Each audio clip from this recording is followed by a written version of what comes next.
There is so much drama in this week's Parsha. How do we deal with it? So it actually teaches us a lesson for our lives and how we deal with anything. So I want to focus on one piece of it. Yaakov goes to the well, right, and finds his wife, Rachel, who he meets, and now he has to work for her for 7 years.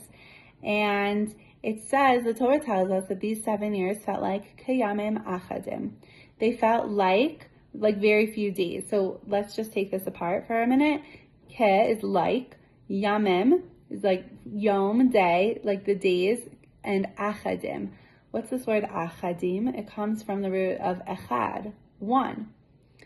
So how was Jacob able to wait these 7 years before marrying Rachel? Like they knew that they were meant for each other, but now he had to wait and he had to work for this deceitful father-in-law for 7 years. This isn't where he wanted to be or what he wanted to be doing. How did he embrace his place and really make the most of the time and get through it?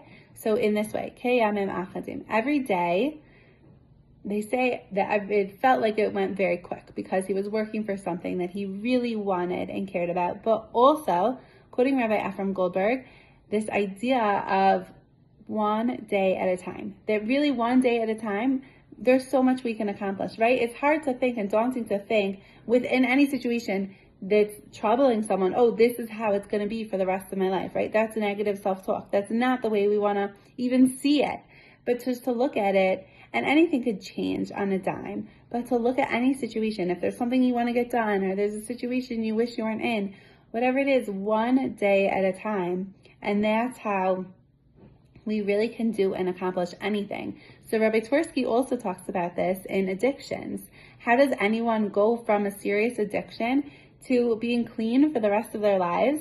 And it's not so simple, because to make that decision is huge and it's daunting. And how can a person commit to that regularly? But just to focus on 1 day at a time, right? And today, start with today. Today I'm going to make good choices. And tomorrow, we'll worry about tomorrow. And there's this idea that's so Jewish about this, of just being in the present and living in the present, knowing I am where I'm meant to be right now, and I'm going to do whatever I'm meant to be doing right now, and just be present with that. If you're interested in more ideas like this, expand it on a little bit, and more other interesting ideas, check out, my husband and I have a podcast, Judaism with Altitude, and just released is our interview with Rabbi Dov Ber Cohen, who talks also about exactly this and so many other really cool ideas. Join us there and have a wonderful Shabbos.